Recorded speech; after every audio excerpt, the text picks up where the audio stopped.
প্রকৃত মুসলমান যদি হতে চাও তাহলে মুমিনের 1 নাম্বার গুণ হবে বান্দা নামাজি হবে।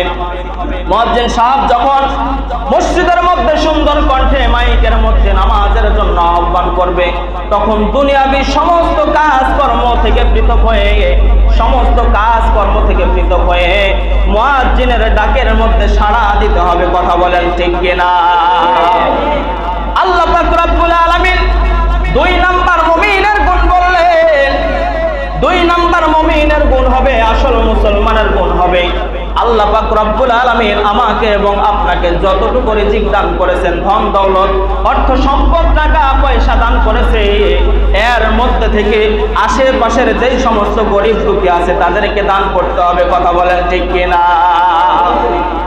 এখন আমি আপনি মুসলমান, এই 2 নাম্বার গুণের বেলায় যদি জরিপ করি তাহলে 97% মুসলমান এই পরীক্ষাতেও ফেল করবে। 3 নাম্বার পরীক্ষা হলো যে আল্লাহ পাক রব্বুল আলামিন যুগে যুগে বিভিন্ন নবী রাসূলকে আমাদের মধ্যে পাঠিয়েছে, তাদের একটি মাত্র উদ্দেশ্য ছিল কোন বান্দা যদি জাহান্নামমুখী হয়ে যায়, দুনিয়াবি লোভ লালসা টাকা পয়সা অর্থ সম্পদের লোভ লালসায় পড়ে যখন কোন বান্দা জান্নাতের রাস্তার দিকে ধাবিত না হয়ে জাহান্নামের রাস্তার দিকে পরিচালিত হবে, ওই সমস্ত নবী রাসূলের উদ্দেশ্য কাজ হলো তাদেরকে দ্বীনের দাওয়াত দিয়ে দিয়ে মসজিদের মধ্যে এনে জান্নাতমুখী করা। বলুন সুবহানাল্লাহ।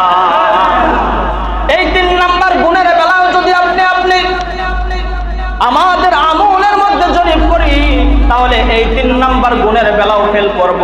তাহলে বোঝা গেল আল্লাহ পাক রব্বুল আলামিন আয়াতের মধ্যে বললেন ওয়ালা তামুতুন্না ইল্লা ওয়া আনতুম মুসলিমুন, কোন মুসলমান যেন মৃত্যুবরণ করার আগে প্রকৃত মুসলমান না হয়ে মৃত্যুবরণ করে। এই আয়াতটা সত্যি হয়ে গেল। কথা বলেন ঠিক কিনা?